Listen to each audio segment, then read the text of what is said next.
In an upscale suburb of New York, there stood a large modern house. Outside, snow was falling softly. Inside, voices could Dad, be heard. please try to understand. A man said in a cold tone. In the middle of the living room, a 72-year-old elderly man stood holding a small suitcase. Pain was visible in his eyes, but his voice remained calm. His daughter-in-law, wearing a designer coat, spoke sharply. This retirement home is better for you. We need our privacy. The elderly man slowly looked at his son.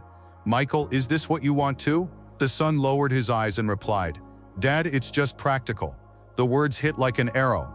Sigh. The door opened, cold air rushed inside, and the elderly man was pushed out of the house. 3 days later, Michael and his wife received an urgent call from the bank.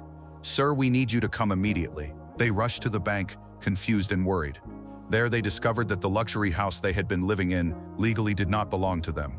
The house, business shares, investments, everything was in the elderly man's name. And overnight, everything had been legally transferred. But not to Michael. The elderly man was not in a retirement home. He was sitting in a downtown legal office, across from a young single mother, a former employee. Her husband had passed, and she was struggling to raise 2 children on her own. The lawyer looked at the elderly man while signing papers. Sir, you are confirming that you are transferring your property and business shares to them. The elderly man smiled, determined. I have spent my life working for people. Today I am investing in those who understand humanity. Meanwhile, Michael and his wife received a legal notice. They had 30 days to vacate the house. In shock, they rushed to find the elderly man.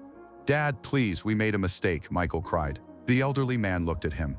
Son, the mistake wasn't sending me away from the house. The mistake was the day you treated respect as a burden. His wife remained silent. For the first time, she had no answer. The elderly man forgave them, but he did not return everything. The greatest loss in life isn't money, he said.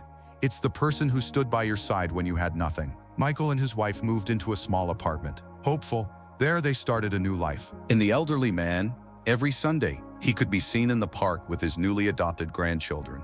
Sometimes he would watch his son from afar and quietly say, Wise, the true test of a person is when they have power. Determined aimed is not a favor. Parents are not a burden, and power without gratitude always collapses.